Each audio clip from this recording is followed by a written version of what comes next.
ગુજરાતમાં હાહાકાર મચાવી રહેલા ચાંદીપુરા વાયરસથી બચવા માટે સુરત નવી સિવિલ હોસ્પિટલ ખાતે તૈયારીઓ શરૂ કરાઈ છે.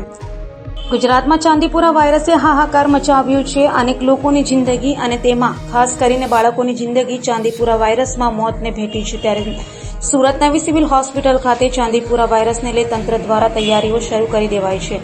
સુરત નવી સિવિલ હોસ્પિટલ ખાતે ચાંદીપુરા વાયરસ સામે લડવા માટે અલગ સ્પેશિયલ વોર્ડ બનાવવામાં આવી રહ્યો છે. તો સાથે ડોક્ટરની ટીમ સ્ટાફ સાથે 24 કલાક કાર્યરત રાખવા પણ આદેશ કરાયા છે. જી આપ સૌ જાણો છો એ પ્રમાણે જે વાયરલ એન્સેફેલાઇટિસના કેસીસ ગુજરાતમાં જોવા મળી રહ્યા છે, એમાં સાઉથ ગુજરાતમાં તૈયારીના ભાગરૂપે નવી સિવિલ હોસ્પિટલ ખાતે આપણી પાસે 20 બેડનું પીડિયાટ્રિક ઇન્ટેન્સિવ કેર યુનિટ હાલમાં કાર્યરત છે.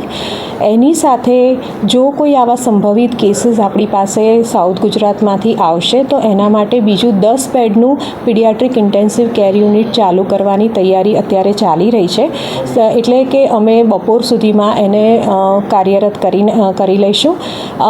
ઇન્ટેન્સિવ કેર યુનિટમાં પેશન્ટ્સને માટે જરૂરી વેન્ટિલેટર્સ, દવાઓ, હોસ્પિટલ માટેનો ડૉક્ટરનો staff, nursing staff, support staff, life saving medicines અને બીજી તમામ સુવિધાઓ ઉપલબ્ધ હશે.